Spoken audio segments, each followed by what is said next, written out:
All right, you senseful, beautiful gangsters. Welcome to the Stoa. The one and only Bonnitta Roy is back for a follow-up session on an epic session that she had at the Stoa, Origins of Self. She had two presentations, and they're pretty awesome. I imagine most of us watch it here. If you haven't, if you're watching this on YouTube now, I definitely recommend checking it out. And today, the formal title, this is part 3. The formal title or subtitle is Individuation Beyond Identity. But I imagine this is going to be more of a short presentation and Q&A, kind of sussing out some of the themes and topics that emerged from the previous two presentations. Bonnitta and I were talking beforehand, and the conversation got quite alive. And so we thought we'd start with that thread. Basically just comparing the model that Bonnitta presented with other models and what's kind of like the difference between the two, and the term epistemic leakage came alive. So I'll maybe just tag in Bonnitta there so she can start with contrasting her model and the other models of the self that are existing in the noosphere. So welcome back, B. Hi, yeah. So I coined this term epistemic leakage because I was in conversation with some other people doing metapsychology, and I was saying, but I'm not doing what you're doing. And I said, obviously, we can have this person's system and what I'm presenting, and we can translate them like to some kind of Fourier transformation, because we're both looking at the same thing and we have access to almost all the same information, and we're making logical connections and models that represent that. But when you look at this notion of epistemic leakage, what do I mean by that? And I'll give a stereotypical example. And that is, for example, let's say take spiral dynamics. Everybody probably knows something about spiral dynamics. It creates these levels of different cultures. And when you talk to a person and you press them, they'll say, yes, but it's the health of the spiral that's important, right? I mean, they're not idiots. They continue to nuance their model. But epistemic leakage means it doesn't matter what you say, your model is leaking out the worldview that there are levels and the people in the past are primitive. I mean, it just leaks out. It doesn't matter how much you hedge, it leaks out. And so I think a lot of, so my model says, can my model be consistent with the message that I want in such a way that what leaks out is what I'm trying to say, right? So my model is very intentionally built on the premise that the body is antecedent to the mind is antecedent to the psyche, you know, and that nature is antecedent to the body. There's no emergence. There's no like, there's the body and then the mind emerges. I read the other day that someone said emergence is like the scientists say, and then a miracle happens, right? I have no need to posit a gap between a different layer of existence called the mind. And so that's something that's kind of different. And I think you'll see some of that in the presentation today. So that's may or may not be helpful, but it basically outlines what I'm doing that is somewhat different than other people. So for example, in the original presentation, that downward path, the origins of the self in matter, in energy and matter, in the biome, in an animal body, this is expressing itself in the self from moment to moment. Our animal nature is in this moment. It's not somehow laid down in the past, done and over with, and then the human emerges. It's all that assembled together in every moment. Okay, so so that's how the model works, which is a little different than the emergence type models that you see out there. And maybe I'll just add something. What really drew me to this model when I first saw it is like, like my whole life I've been stumbling with like all these different traditions, like psychotherapy, Buddhism, Stoicism, self-help, all great, but there's no coherency amongst all of them in terms of the self. And then this model just kind of like grounded me, but there was like an intuitive like quality to it that when it's just like I sank into it, it was like a yes. Where other models of the self, there's like a lot of cognitive heavy lifting I have to do, and then to kind of filter the world through. And it's almost like your model is like meant to die eventually, or it's like okay if it eventually like blows away in the wind. So yeah, that was my kind of relationship with it, and perhaps that pings anything for you. Yeah, the model can get, I mean, we don't get too much into it here. It has quite a lot of provocation in it. For example, the model, if you really work with it, my students said this the other day. They said that means like our assumptions about the self create the problems that this psychological method creates, that then creates more psychology and more distinction in the DSM, and then we get more unhealthy. I think one could make a very strong case for the iatrogenic problems with the psychotherapeutic field. I think that just like many things in the medical field, in climate, we're at a stage where the compounding of knowledge is inside the cause of the problem that it's trying to help. So I believe this is true for trauma. We'll talk about trauma. I believe that many people are in the stage where their identity is attached to autobiography. When I grew up, people say, why are you like this? We would never say, oh, because my father and my attachment things, and I didn't have, you would never say that. So the whole way that you're constructing your identity is preconditioned by the theory of trauma in the first place. This would not be a way to understand your identity autobiographically if that wasn't preloaded in your culture. So the problem with trauma therapy is it helpful, or is it an iatrogenic problem? Medicine that just makes medicine worse, right? So there's working with my model is very provocative if you're serious about it, but these are some ways to look at it. And what the model is trying to do is like cut the fat out of, to say, what I say to somebody else the other day, I said, it's not, understanding yourself is not rocket science. You're led to believe you have to understand rocket science, but this notion that Peter, that you said, like, can I have a map that I can work with, that I can carry on my life, get on with my life, right? So this is what the model is, it tends to do, but it does have these other barbs in it for that's provocative in many ways. So yeah, so the fact that many people are at the autobiographical stage in their identity project, coming out of role, we don't just adopt all these preformed roles.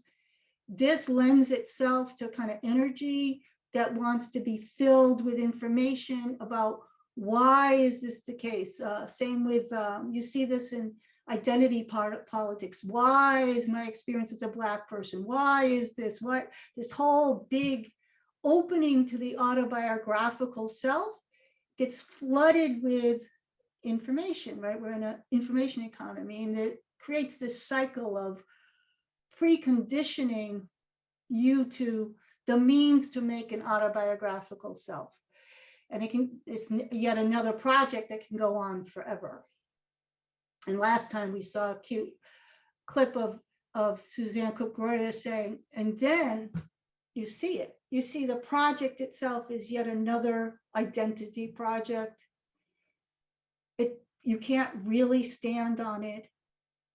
It's just a more complex version of what's been going on before. So you used to take the me, which was a generalized proposition of the role you could play. And now you're taking autobiography, but the autobiography is the Western story. Maybe it's a Joseph Campbell story. Maybe it's a movie you saw. And a lot of it is this, you've been giving this whole trauma information. So the stuff that you're adopting to tell your story is itself already a generalized, is preconditioned. So it's not that we don't want to go through that stage. We want to avoid spending infinite amount of time in that territory. There are so many people that know exactly why they're traumatized, exactly what their problem is, exactly the history, exactly what they did, and yet it doesn't help them. Why is that? Why is that? Well, I would argue because you just need, like time to move on or something. So that's the provocation in it.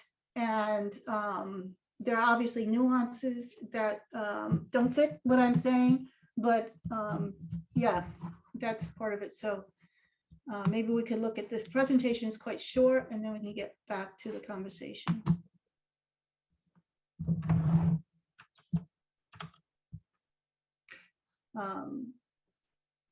Let's see, what am I doing? Am I there? Yes, okay.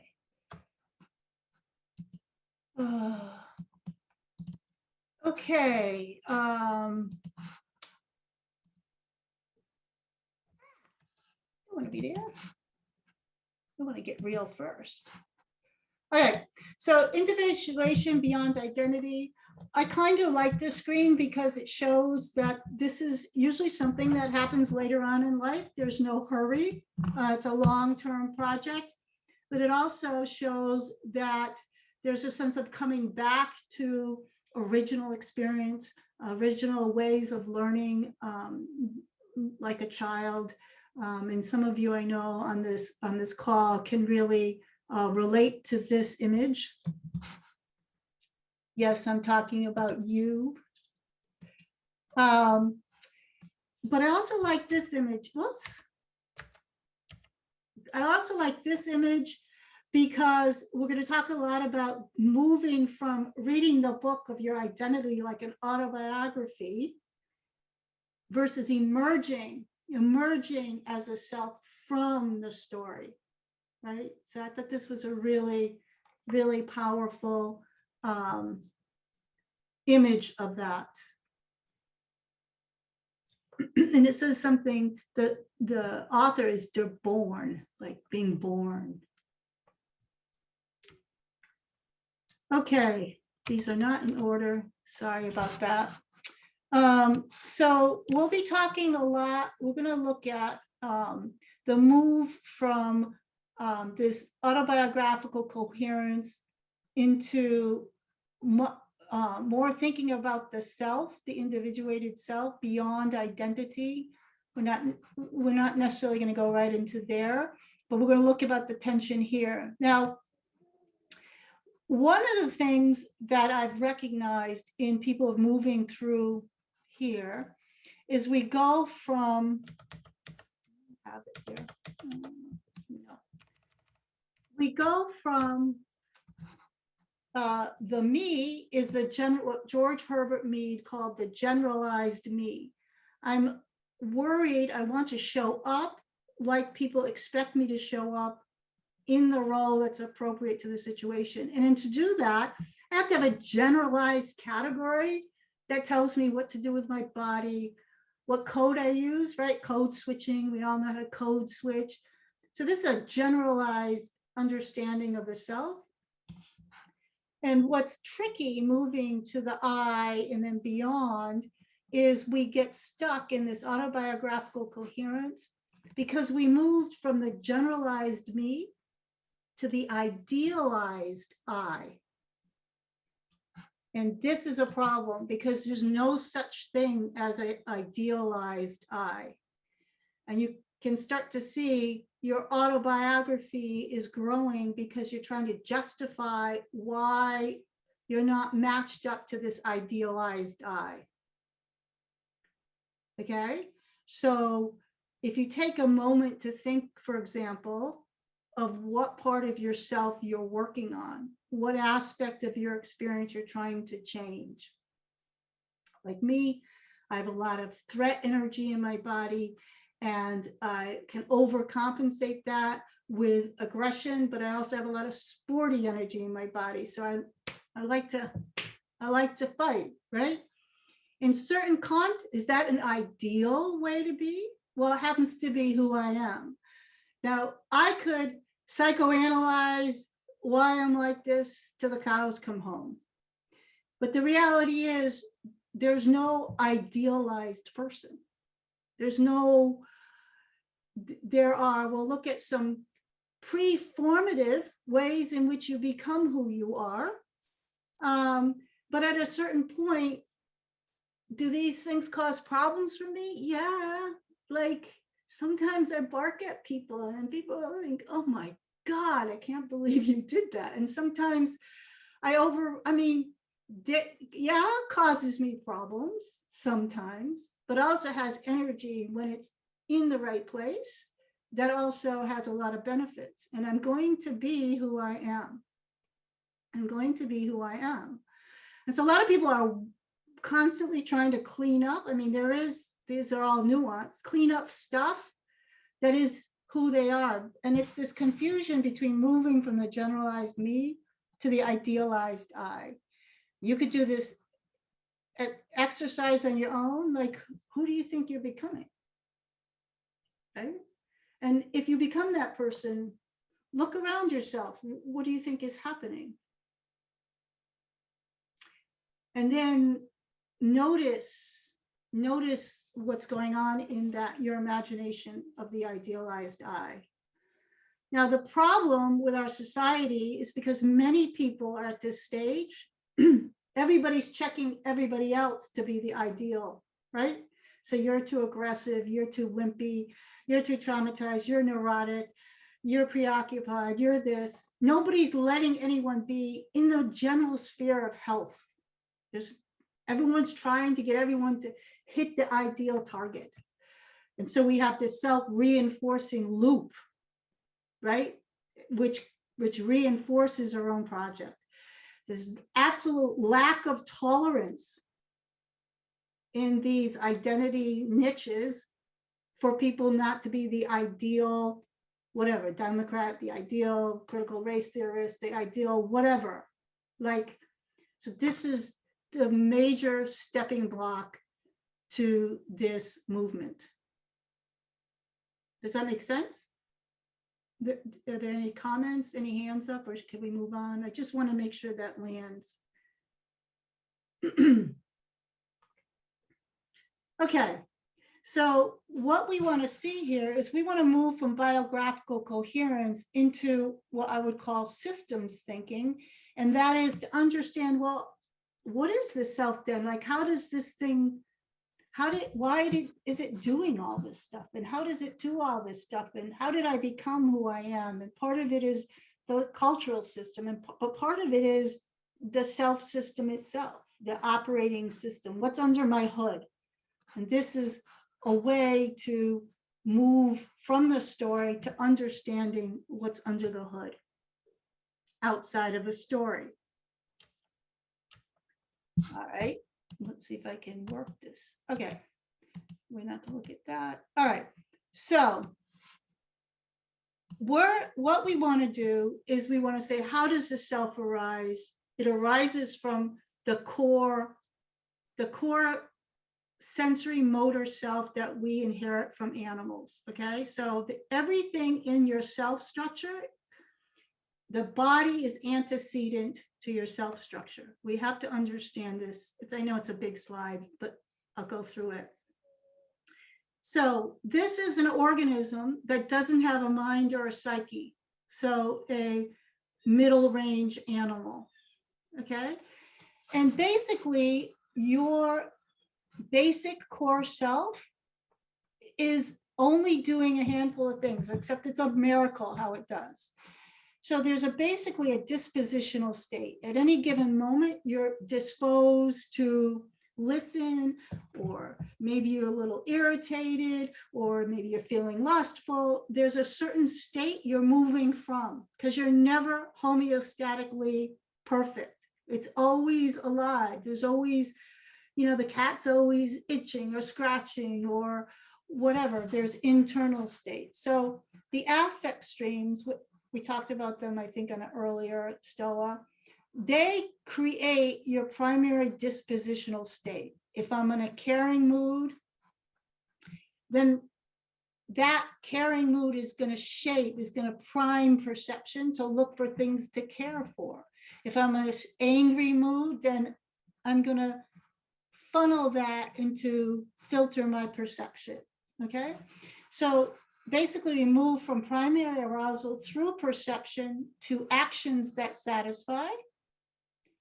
And then there's a feedback loop that these sensations satisfied, or maybe they're not satisfied a little, what's right and what's wrong with those actions, resets your dispositional state, and it goes around and around and around. Okay. This is your fundamental being, your fundamental how the body works. Now, this is incredibly important. These systems, perceptual systems, are very complex, interdependent, holistic participation of all your sensory organs, but they run two separate streams in your body. This is also true for animals. I'll get to that. There's an egocentric perceptual stream that includes your sight, your sound, your taste, your kinesthetic, your touch. And there's an allocentric perceptual stream. So for example, this is also true in rats and all animals. We get this from our animal nature. It's in the body. When a rat runs a maze, let's say it runs the maze, it starts off, right? It's never run this maze before. It'll go straight, then left, then left, then left, and left, and right, and left, and it'll get stuck. And then it'll take a right instead and goes into the end and gets the treat. The next, that's its egocentric experience. It went left, left, left, left, right, left, right, right, left, right, left. Okay. The next time it runs that maze, it doesn't reproduce the mistakes. It knows now that I started here and I ended there, and there's a straight line from here to there. Okay. So that's because as it's doing this egocentric processing, it is mapping allocentric. It's mapping the relationships of the objects to themselves simultaneously in parallel with its relationships to the objects. Okay, this is why they don't learn by repeating, just repeat all the same steps. They get better at it because they have both these processing systems. All right. It's like I used to live in this house that had a big room and a big window out onto the yard. And they had a dog door behind me, and the dogs would see a squirrel and they would run out the back because they understood from this Cartesian mapping that even though they were seeing the squirrel there, the way to get it was there, right? So this is extremely important for therapy. And I don't know if I get into it, but this distinction is extremely important. Because what happens is that clear what those two words mean? That we have these two mapping systems. Okay, come on. So we'll put that up there. In humans, you have virtual perceptions. So every actual perception you have here, you can virtualize it. So for example, if I say to you, recite the alphabet backwards. What do? You have like a little Jamboard there, right? Where you're virtualizing the perceptions, right? This is what this is what you can do. You can virtualize sound. So this is the psyche and the mind. They're virtual perceptions. And it works the same way. Everything that's down here is antecedent to what's up there. You have primary arousal. And for most of us, when we're aroused, we're in a thinking game or meaning making game. We're not running out to do sports. So instead of the actions that satisfy going through this perceptual cycle, it goes through virtual perceptions. And you get micro actions that satisfy. So when I say recite the alphabet backwards, that's a micro action. You're actually using your eyes and your subthreshold eye movement skills, the same eye movements you would make to read on a piece of paper, you're making those same movements subthreshold. It's just, and your eyes are actually moving. So micro actions are actually actions in the sensory motor body, but they're subthreshold. They're very, very not amplified above a threshold so that you actually move. If you look at it, this is why Google can create this sensor and put it on your mouth, and it can display the thoughts you're making in your head, speech in your head, because the thoughts in your head are actually micro actions in your mouth. Okay, so that's what virtual perceptions are. They're the playback through sensory motor patterns that are subthreshold. So mind is just body at a subthreshold level, okay? But the pattern is the same. You've got arousal, you're going through virtual perceptions, and you're looking for micro actions that satisfy. Now, here's the interesting thing. These virtual perceptions are divided into egocentric and allocentric pathways. This is actually what McGilchrist is talking about when he says right brain and left brain, because he says it's not just in your right brain, it's not just in your left brain.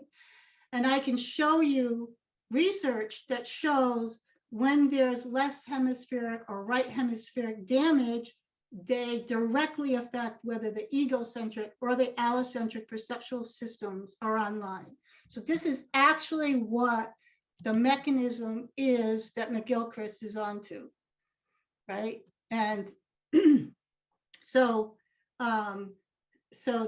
that maps onto that. It's extremely important that you see it's just the antecedent of the body into virtual perceptions. We're going to get to the other stuff. So let's blow this thing up. The egocentric pathways are down and in. If I say, where are you? You go down and in, just like in the egocentric visual pathways of the animal. It's my bone, me, my body. It's down and in toward my center. It turns into, here is where we make meaning making. It's self-referenced. So what does this mean to me? The experience gets a positive or a negative valence. It's self-referential. It relates to your affective style. So if you process most of your early childhood experience in this processing system, your attachment style will be affective. We're going to show what this means later. And it's related to what Vervaeke calls salience or relevance realization. This is in the virtual perceptions. They're in the egocentric subsystem of your body. The psyche is interested in what is good and what ought to be the case, because it's always evaluating through this valence, this positive or negative valence, okay? And then the virtual perceptions that are processed through the antecedent allocentric perceptual pathways are, their function is predictive processing. So we talked about animals have this. An animal, a New Caledonian crow, can look at a series of tasks to get food. He can simulate that in his mind and predict that first he has to do this, and then that will happen, and this will happen. And then you let him go. He's got some of the tasks already figured out because he simulated the environment in his mind or her mind. So this is where that functioning happens. Predictive processing, it's other referencing. So you're looking at the relationships between other things in the world in space, not relative to you. The valence is neutral. Of course, this hardly ever is the case because we're always bringing in valence. You know, these things work together. We're always bringing in a valence into this. And if you process your early childhood experience mostly through this system, your DMMA, your dynamic maturation model of attachment and adaptation will be cognitive. So these will give you some of these psychological typologies. Together, the egocentric and the allocentric pathways, and I ran this by Greg Enriquez. This is what he calls a justification system. Okay, so you'll hear him talk about that a lot. It basically boils down to these functionings. Is that clear? I mean, we can go into the questions. I just want the terms to be clear, and we're almost done here. Okay, so here's the whole thing. Now I said whether you process here or you process here will depend upon your early childhood experiences. And so your early childhood experiences, according to the DMMA, and you see it everywhere, dynamic maturational model of attachment adaptation. There's a handful of things going on. We have social skills, pro-social skills that come from the animal kingdom of dominance and submission. Now, we have to avoid putting a human-centric thing. These are both pro-social skills. Both dominance and submission are pro-social skills. They have made the animal kingdom extremely pro-social, okay? So you could say leadership and fellowship. It doesn't matter. This is what DMMA calls them that. And then they say there are affective and cognitive styles. We have seen that affective is a little problematic word. So what I would say they're egocentric and allocentric modes. So you have two types. You have dominance or take power, and you have submissive modes, seek approval. And then, I mean, if you want to figure out your typology, my typology is in here. If I think of how I've worked with my parents, whether you take power or seek approval has to do with both. We raise our children in a gendered mythology, so it is gendered. But also depends upon your siblings. Like sometimes if you have like two siblings, that are taker powers, you can only kind of move yourself into seek approval. And then I don't know if you're born with a cognitive or affective processing mode, but these are typologies, and this is how you process this. Okay, so now we're just going to end up with a story. Why do these things matter? Because when you're a kid, you go through this process of having to figure out the world. And the core self has to figure out self, other, and world. So it figures out self by sensory motor processes. Whatever moves with me and I can feel that movement, that's me. World is whatever doesn't move. And there's a point at which the child develops a stage where they kick things and then they realize they're making things move. They have to figure out the causal relationships, right? You're becoming an autonomous person. And then they get confused because they'll see the toys and they'll kick, but they can't reach it. And they don't understand why it moved last time. And eventually they realize they have to be near things in the world to move them. Okay, so this is negotiating self and the world in these causal relationships. They learn that objects don't always stay in the last place that they were, stuff like this. All right, that's one thing. But the self-other investigation, this great book by Alison Gopnik called The Scientist in the Crib.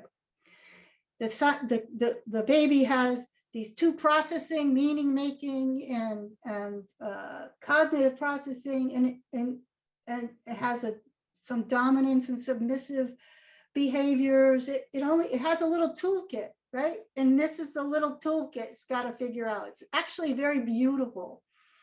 So now you have to figure out the other.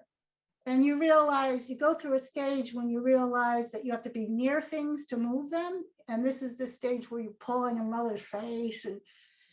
But then one day you realize you're doing something and your mother goes, wait, what are you doing? And you realize something I did moved my mother and I didn't have to be near her. This is very interesting. So this is when you get a cognitive style or your early style of creating self-other relationships. Did I do something that was cute and coy and effectively pleasing? And you get these people who are little performative things that move their parents. Or did I say something smart or tell her no and take power and get some positive feedback, right? So this is what's called trauma. Trauma typology. It's not trauma. It's the incredible genius of this system that starts out with nothing and with a handful of tools is working out. I mean, the children start to lie, like how far can I deceive and all this stuff. I mean, this is part of creating the genius and the intelligence that is the human. And you're going to come out with a dominant style.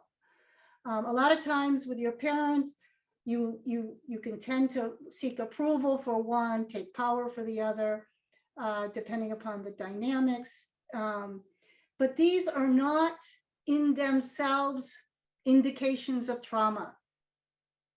This is a disservice to people. This is how the self grows. And you're not going to come out being an idealized whatever, nothing, because you don't start out exactly in the middle. And your experiences and your, like I said, a lot of time, birth order, all this is the developmental field in which these tools, you have 4 instruments and you're learning to play a very unique symphony.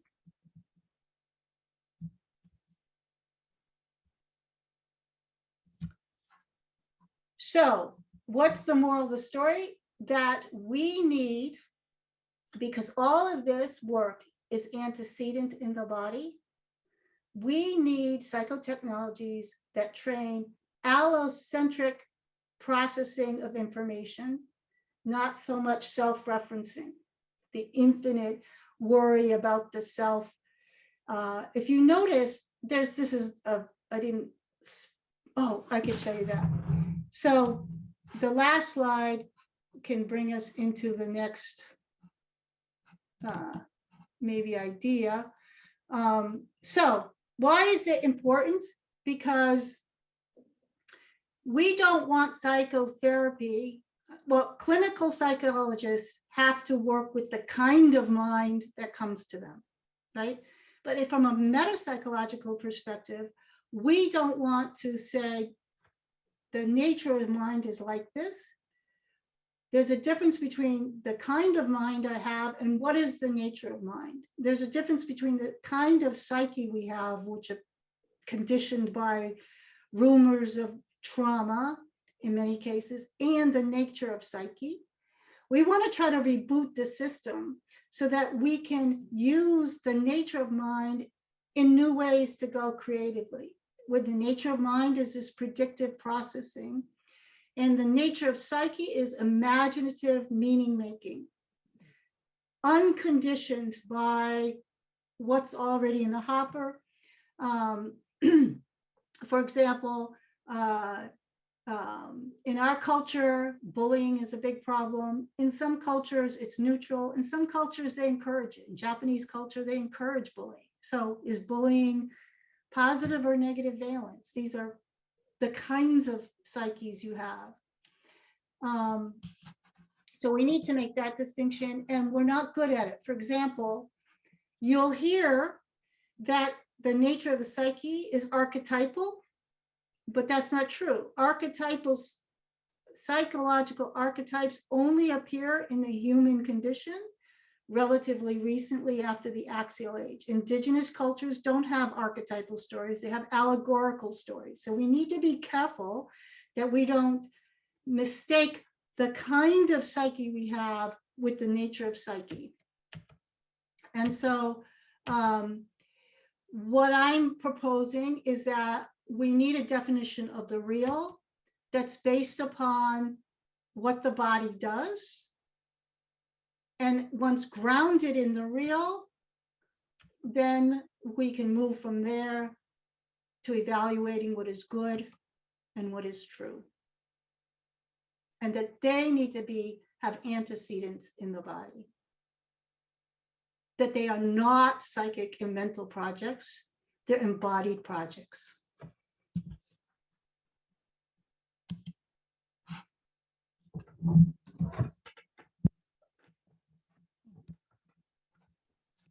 Awesome. Super cool. So anyone has any questions, either put in the chat or do the raise hand feature. Let's see if anyone, Rhea, you have a question? Rhea? Although I understand the words egocentric and allocentric, could you give some examples, Bonnie, about, you said we need to work with clients in an allocentric way. Like, what does that mean? Yeah, so many insights we have are in this direction. Like the difference between doing we-space practice dialogically or using paper and having people draw on it. Drawing on physical drawing and using their perception, like they're just visual ego, just regular like perception versus the more inwards the experiences, the more it tends to go to egocentric. So anything that uses your exterior perception is allocentric. Anything out there, that's that's why horse work works. Because there's like a big horse in front of you and you have to pay attention. Some people don't. Some people I have to tell them, like, didn't you see you were in danger? And they're like, no, what happened? I said, well, how would you know if you're in danger? And they're like, I go inside and see if I feel like I'm in danger. And I'm like, no, maybe you could use your eyes to see if you're in danger. I use, for me, I use the technique of still hunting, where you put your eyes, have the energy go out into the room, meditate with your eyes open, broad gaze, Toltec gaze. EMDR works with allocentric visual processing. That's why it works, right? Watch this while you're processing, right? I think there's a lot of techniques that have this feature, but we don't know that that's why they work, right? So anything that, it's also why real world projects can help solve some of these interior problems, because you're in a mode where you're working in the world, you're working with things and how they relate to the world. Now it is true, you can have an allocentric orientation to your interior life.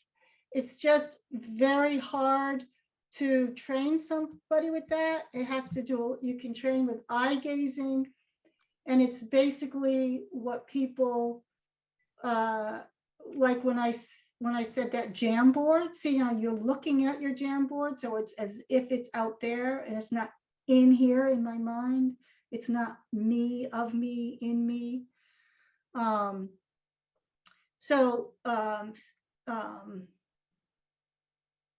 Yeah, this notion of relating things of the world with each other, not constantly referencing meaning to myself, those kinds of things. Is that helpful? No? I'm just thinking of one client who's like, let's say, always anxious. and always referencing to what is good, what should I do, what should I say, like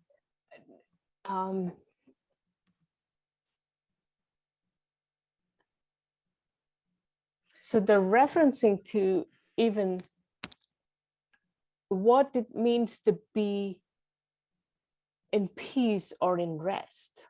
She doesn't know it. So I know this one woman, not going to get her name right. Actually, works with her, but a lot of this work, because like you just described her, she's already in a, it's very hard when they're already in the mode. A lot of this work is trying to find when that happens. And if you watch people, they'll go like this. Their bodies will drop in, their chest will sink in, and they're lost. They're lost inside the self-referential psychic meaning making loop of what's good and the valence, right? So a lot of it could be posture, like see if she can go on with that script in a certain kind of posture. Sometimes I have people walk like a peacock. Now, some people can't actually adopt that posture. They literally can't, they can't. So, but that's a hope, like to place ourselves in or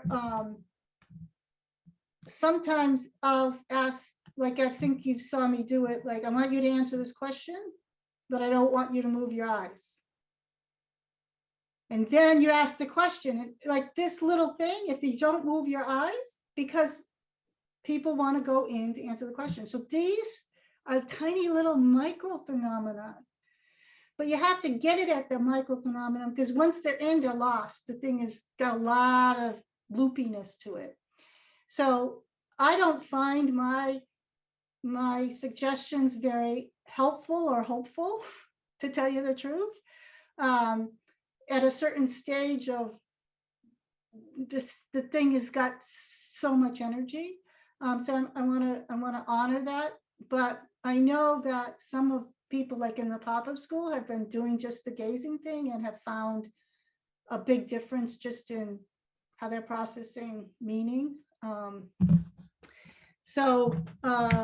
Yeah, it's not only the eyes, but that's the easy, we're such visual people that it's easier to, sometimes the collapse can happen. Well, I don't know how to collapse myself without my eyes. So for me, I can imagine, if you look at ADHD, I mean, this is fascinating. This whole is like, I saw this video that shows they ask a little boy a question and a little girl the same question. Like, what do you like about school? What do you like about school? And the little boy's like, well, I like some things about school, but not other things. And the little girl goes, she's inside. ADHD is not attention deficit. It's attention direction. It's the direction the attention goes to answer the question is the problem. This changes the whole field. Like, I saw that and it's like, that's what she does. She goes in, not out, right? And they're not necessarily introverted, because a lot of them are hyperactive and performative, but they're not in the world. They're in the loopiness of the self. So there's a lot of neuroscience now that understands these allocentric versus egocentric pathways and how damage to different parts of the brain. So, there might be some neural correlates to it. I don't know. I'm not big on that kind of reduction, but I think this model gives us, it both simplifies and gives us new kinds of questions and approaches to play around with. I know Sheila has a hand raised, but Peter, I don't know if you're calling on people. Yeah, I might have a follow-up for this question. And maybe I'll just kind of say some of the processing I've done in the past with this, and maybe you can kind of understand it through the model. It was funny that you mentioned George Herbert Mead, because his model of the generalized other, what you referred to the generalized me, was quite helpful for me to process some of the kind of the shame areas of my life. And it's almost like when I lose contact with the daimon, or I have this like daimonic, interference, it's usually like some script emerge, or I bump into it like, oh, I'm not good enough because I don't have a house, or I don't have like make this much money, or I don't have kids right now. And then it's like, then I lose connection with that thing, what I call the daemon or the source or whatever. But it was great because getting a sensitivity, it was like I was getting like the contours of the generalized other, like this is like the prison that I was in, and then I could just like process it, and it got released. And then like that kind of that loopiness that you referred to just kind of went away. And I don't think I have it as much now. So yeah, I'm curious if you could just like maybe help me understand that through what you presented today. Yeah, so let me do a little thought experiment with you. I want you to think of someone, what did you say, a house? And what was the other thing on your list there? Like not owning a home, not having kids. Okay, home and kids. I want you to think of someone that has a home and kids. Would you trade your life for them? The whole package, not just the home and kids, who they are, who they live with, what they are, what they say, who they become, what they do with them. Would you trade your life for them? No. No, that's why you're not that. You can ask this question to people in prison, and they'd be like, the man, they're the man, but they would not trade their life to be Bill Gates. If you ask them the whole package, live with that woman, be that type of person. No, you notice you're choosing not to be that person. You're the way you are because you've chosen to be the way you are, despite all that other stuff that, of course, that's in everybody's head, right? If you had to choose the whole package, I noticed this when I went to college. Right? Because I came from a parochial, middle class, blue collar class. I went to a very fancy college. Everybody had gone to prep school. And I realized that the reason why class identities don't move very fast is because I didn't want to be like them. Like, if it was rich, it was to be like them in the way they were pretentious and the way they acted to their parents. Like, no, I didn't want to be like them. Maybe I wanted to be rich, but I didn't want to be like them. Right? So this is quite deep. Nobody, maybe one or two people in the world, but nobody would actually change lives. It's just a story. Is that helpful? Mm-hmm. Now, I could think of coming back in another life and doing something differently, but that would still be me. I mean, there are things, you can't do everything, right? You can't do everything all at once. So there are some things you realize, I did more of this and less of that. Maybe in a different life, I would have done more of this and less of that. That's different because you're still yourself, right? But this other thing, the way we beat up ourselves is not real, because you wouldn't choose the whole package. I think I'd swap lives with you for a few days, Bonnitta. Few days is not, doesn't, it's even an example. I've done this thought experiment with me about being younger. Well, yes, I'd like to be this person with a younger person's vitality. But if I had a younger person's vitality, I wouldn't be this person. I mean, did I have so much vitality, I'd be doing endurance race riding again. Do I want to do endurance horse ride? I mean, like, everything comes as a package, right? It's a holistic package. So that's something to keep in mind. Allegorical versus archetypal. So Cheryl, I don't know, I jumped out of order, and then maybe we should go to Shayla. But so archetypes are based upon mythopoetic polarities, right? So they're quite highly valent. There's feminine and masculine. There are, and now there's a range. Early in our cultural evolution, everything was allegorical. So allegorical is like an indigenous story. Like an indigenous story, this is a real one. Coyote goes down to the river and extends his penis into the water, and he gets one of the ducks pregnant, but the duck, it's stuck. And so then he has people take grass and cut his penis. And then he goes and the duck he mated with is sick. Of course, she's having a baby. And then he goes in, and in order to help her, he has sex with her 1,000,000 times and nobody else is able to watch. And then he's considered a great medicine man, and so then he shapeshifts into a woman, and he has sex with the chief and steals his son, and then he's about to eat the son, and the other animals come, and the son's about to kill him. The other animals come and they save Coyote, even though he's a horrible trickster and nobody knows why he saves him. Okay, that's an allegory. They're not Joseph Campbell stories of death and resurrection. There's no feminine and masculine and these great categorical. This comes into our culture only around the axial age. Now, if you look at the early mythologies, they're the same way. Zeus goes into this heaven, and then he comes back as an ox, and he rapes his daughter, and the daughter becomes a tree. There's no good or bad in the allegories. There's no good or bad in the early mythologies. But later on, you get these archetypes that are heavily valenced. Even though we say they're not, they are. They're heavily valenced.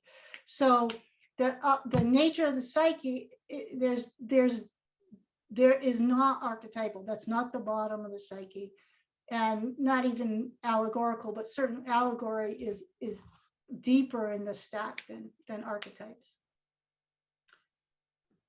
Did you want to add anything to that, Cheryl?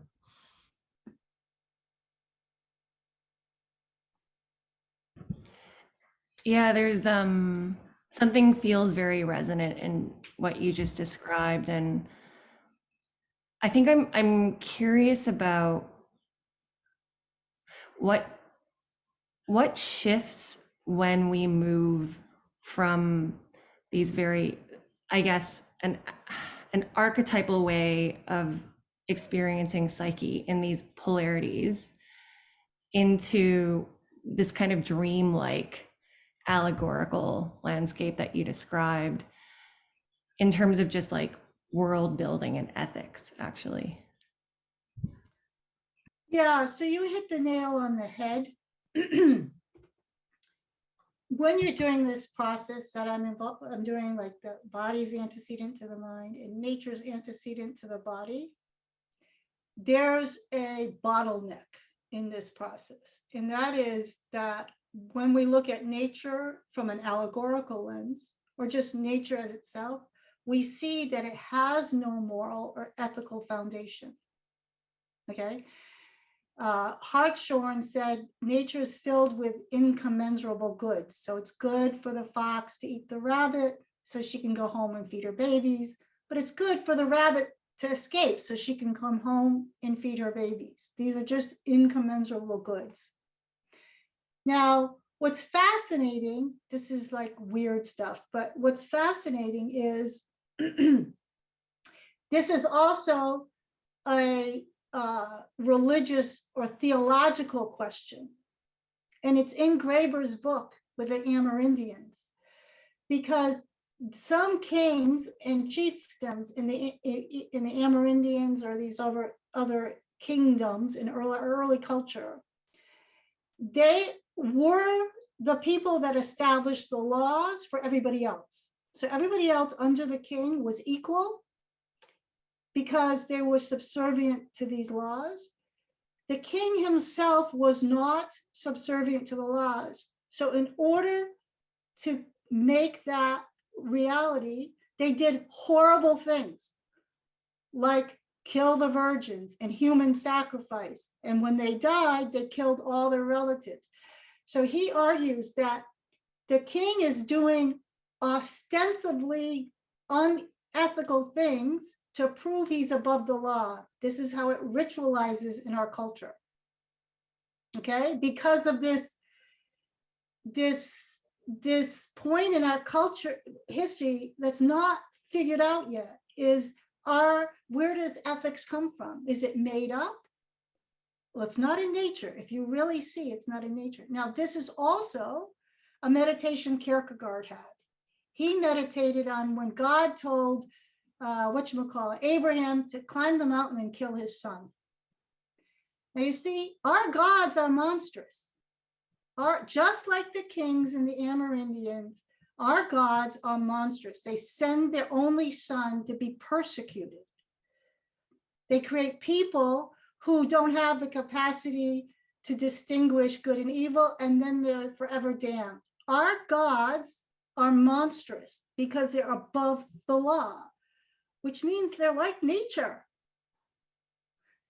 So this, right at this point, if you're doing my model over time, you have to you need to resolve because what I'm asking you is to say, the body is antecedent to mind and the body is nature. And that's the bottleneck. The existential bottleneck is right there, right where you're asking.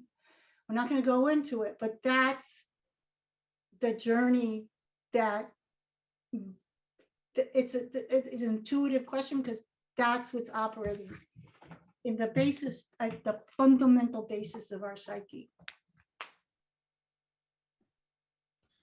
Does that make sense? Like it's a lot, but it's like a big mind fuck kind of.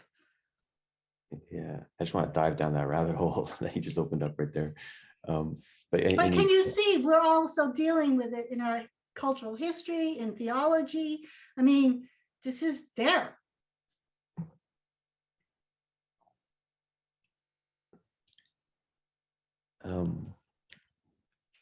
Shayla, you had your hand up for a while. I'm gonna ask your question. Thanks, Peter. Yeah, that was quite a bottleneck that you just, I mean, a rabbit hole you just opened up. Oh my God. There's a lot of rabbit holes here, Bonnie. But I just want to, I was really struck by what you said about the idealized self. And I can feel over time, working with this model with you, you're dismantling, like it is very provocative, and you're dismantling many dimensions of our current psychological projects and spiritual both. Because there's a lot of becoming, you know, in both of those projects that you're subtly, for me, taking apart, you know, to do with the idealized self. And so part of what I noticed the very first time I heard this model, and you talked about the core self and how it functions directly from nature and from the body, and that we can't really transform unless we're in touch with that core self.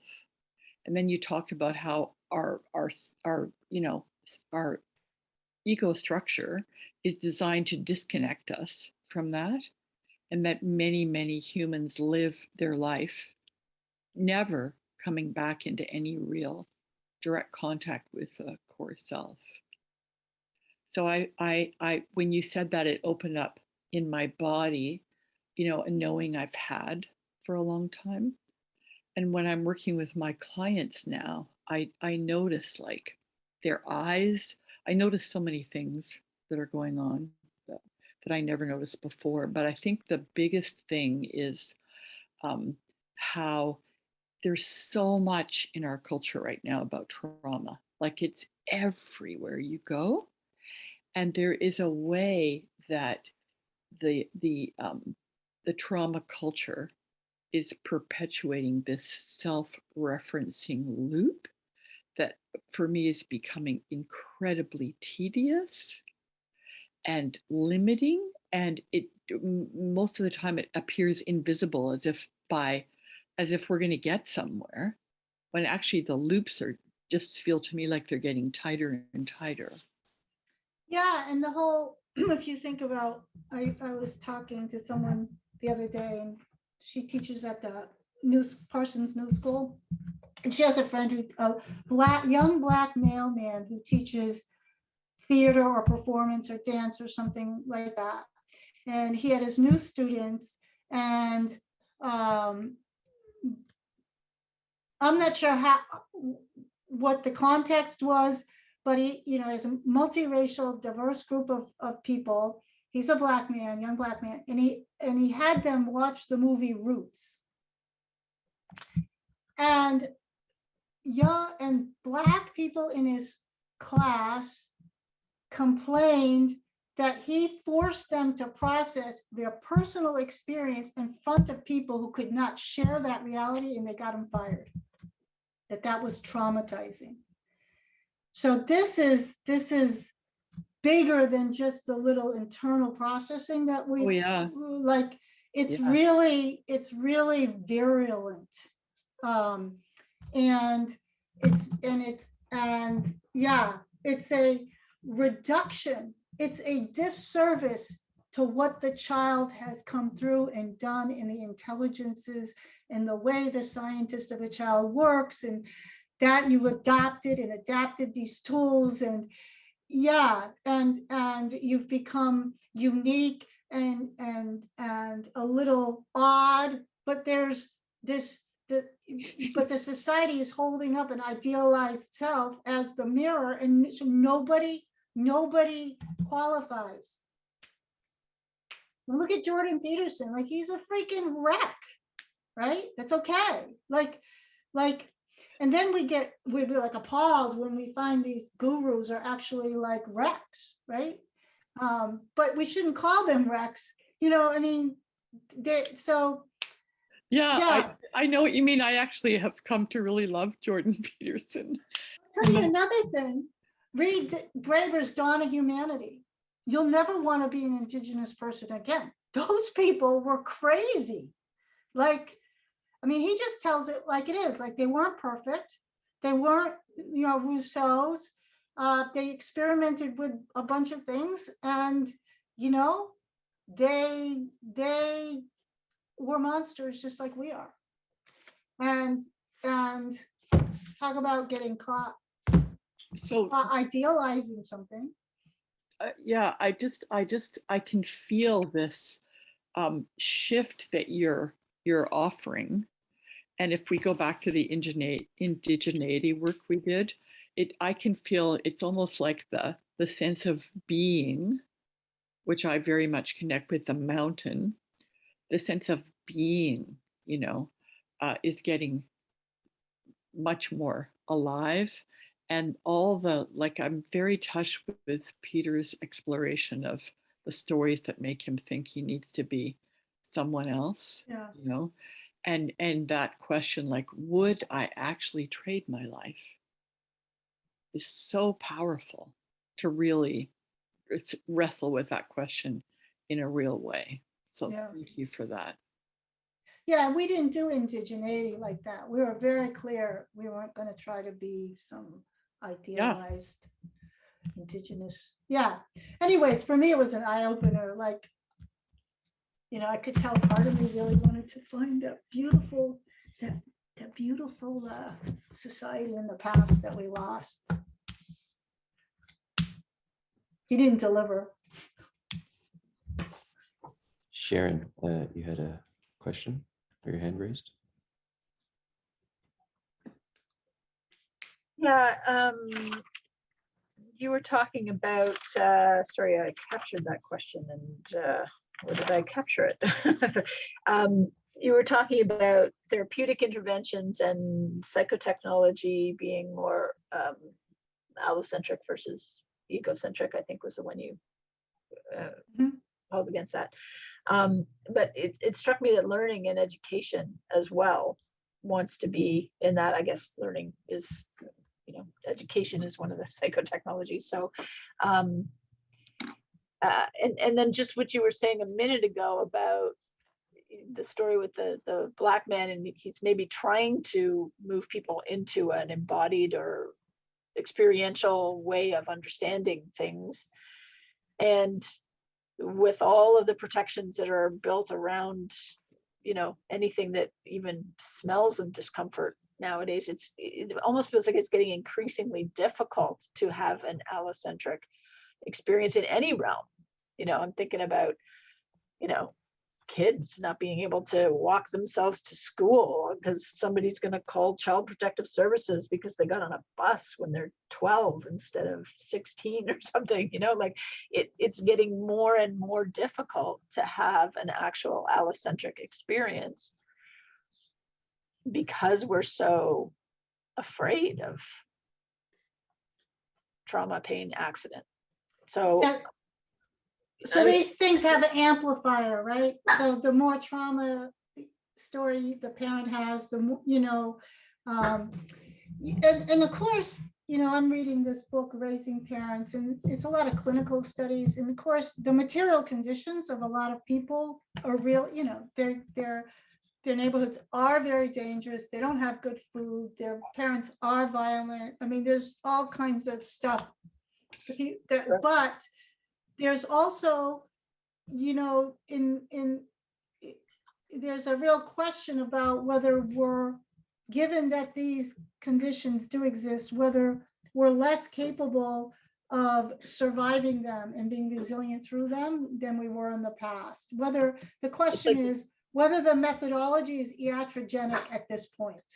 Yeah, right? like the focus is on the post-traumatic stress, not on the post-traumatic growth. The focus is on the, not the capacity that you build by moving through discomfort, but the fact that there's discomfort at all, Exactly. So of course, we're not nuancing, we're making quite categorical things out of the model to get kind of there, but all these questions are we should think about them. I know it's clear to me, this is not about that, but the basic biological, physiological, medical system is really profoundly confused. So it's not then, I think, a big leap to think that the psychology industry is also profoundly confused. There's also many good resources that are out there also, but just the industry itself, Yeah.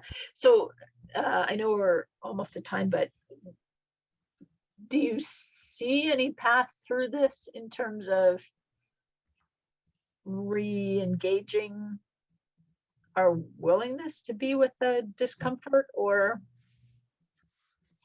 in order to be more alive or more embodied, or is that what this project's all about basically for you, is just trying to thread that needle somehow? I see more value in people who, like, let's just use Peter, who are intuiting these steps, and then there's an affirmation process. So yes, it makes sense. There's some relationships to this that will help you make sense. You don't have to go looking forever. This kind of thing.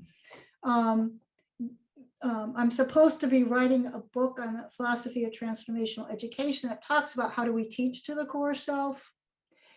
It gets really complex when you're working with that kind of approach, justification, academic justification. Ultimately, the system, if it's so inconsistent, ultimately it's self-exterminating, just like you see in David Graeber books. Why these systems, once they've exhausted all their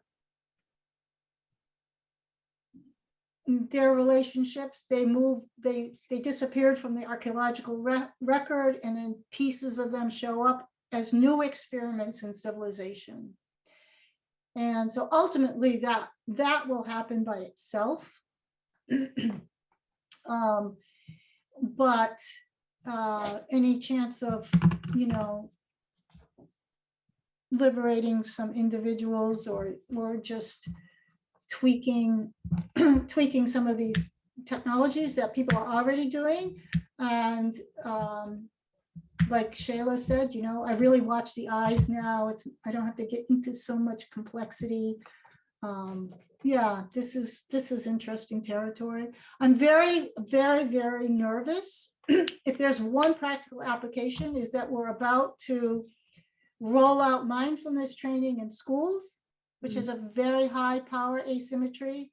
And many mindfulness trainers make you go in to that place where you feel ashamed. This is, to me, highly problematic because they don't know what they're doing. And, you know, we teach our children, like, why did you do that? And that in place is this place where there's supposedly a little good boy and a bad boy. This is just a construct that's reified by the way we do that. So you may or may not heard me say, so what could a parent do? Well, when the kid's going like this and breaks a vase, you don't say, why did you do that? You know, we all know what this looks like. And the kid's like this. He knows there's supposed to be an answer, but when you first ask them, there's nothing, you're pointing, there's nothing, it doesn't make any sense, right? Pretty soon he learns, oh, there's something in there. There's, you know, he figures out what meaning you're trying to make. But what if instead you go and say, oh, what happened? You see how allocentric that is? Okay. Oh, what happened? Oh, I really liked that. So you give a little sad, you know, you want to put some, but it's not like, same with working with horses. When you first start working with horses, you think, why doesn't he not like me? Why is he after me? He's going to hurt me. Then pretty soon you realize they're just bodies in space. Like, in your whole intuitive sense, when you liberate, your psyche becomes very intuitive because it's not self-referential. So it's like, so these are some of the possibilities in this work. And yeah, I don't know, did I answer your question? Yeah, I don't know that it was a question. It was more, I don't know. Yes. But it's very it could be in complex. interesting directions. Yes. You're not going to go into an overburdened, over-emotional family where the parents don't have enough time and they're COVID hysterical and their jobs and train them to be allocentric because they don't even have any bandwidth to pay attention to it. There's no bandwidth there. There's nothing, in many cases, there's nothing to work with. And I know a lot of single parents who are relatively well off. They have no bandwidth. And I had these friends come over the other day, and this one guy was in the paddock with Iger, and he was laying on the ground and rolling with them. And I'm like, most parents don't know how to use their bodies to play with their children. Like, they're not even having the bandwidth. Maybe you have the bandwidth, but all I'm going to do is spend my time scrolling. Like, the implications are not very hopeful, unfortunately. Yeah. Most people don't, you know, they won't put their bodies on the floor and roll with their babies. They just literally, that's outside of their freedom. Do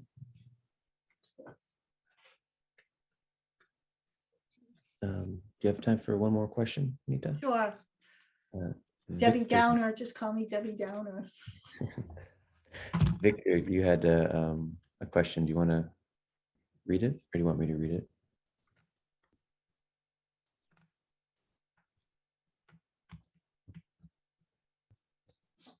Okay, I'll read it. Sorry, then. man, I had to take my take it out of my pocket. But yeah,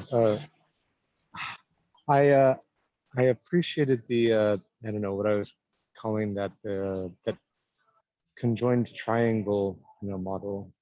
It's bringing together, you know, the energetic, perceptual, active, and the distinction between affective and cognitive, and like that kind of a model of like what's it resonates. Like I see that in me in the way that I work, and it made me curious as to whether you feel like this model of the self like points to practices that we can kind of use more intentionally to I think that there's a lot of benefit to moving along that that axis of, you know, mind, me, up there, as it seems to correlate with broader ranges of responsibility. And I think in the world we need to be more responsible people. So it made me curious as to whether that model connected to some kind of processes to help develop along that axis. If that, yeah, something like that. Thank you. Yeah, so one really powerful set of choices we can make that this model points to is drop what it means and drop the complexity of it. Think of something that needs service in the world and do it physically. Like go work at a, food bank 1 day a week. Do something physical with your body that's just something you can be proud of. It has no meaning. Are you going to save the world by working 1 day a week? No, it's not intellectual. And that really, these things are really the path forward.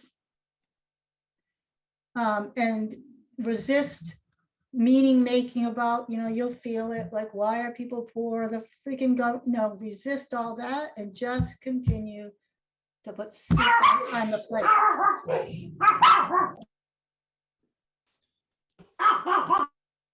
I love it. Thank you. Yeah, it's always when Bonnitta's dogs are barking, you intuitively know it's time. And yeah, that reminds me of Stephen Jenkinson's Handmade Life when he was at the Stoa. He was talking about that. So any parting words, Bonnitta, on your end before we officially close out today? No, I think, the group is very sophisticated because there's a lot that we talked about. Like you said, there's a lot of implications that go into cultural and archaeological history. And, but I think it shows that the model resonates with a lot of maybe more sophisticated treatments in many different disciplines. So yeah, it was nice to see those questions draw on some of that sophistication. Beautiful. So yes, so thank you on behalf of Pop-Up School and everyone at Stoa for coming today and for this 3-part series. Who knows, we might have more if there's more demand for it. And always a lot of gratitude and love to the one and only Bonnitta Roy. And yeah, we have an event coming up, which actually Victor, who just spoke, introduced me to Clinton Callahan, Escaping the 8 Prisons, a Path for Transformational Adventure, and talks about some of the kind of the contours of the generalized other and the scripts we need to escape. So that should be fun. You can check that out. And Ken Wilber's coming this Friday now. Bonnitta will be asking him a question, as well as Zach Stein, Gail Bradbook from Extinction Rebellion might come, as well as a few others. So that should be fun, and that's a Patreon event. So that being said, more events at thestoa.ca, and everyone, thank you so much for coming to the Stoa today.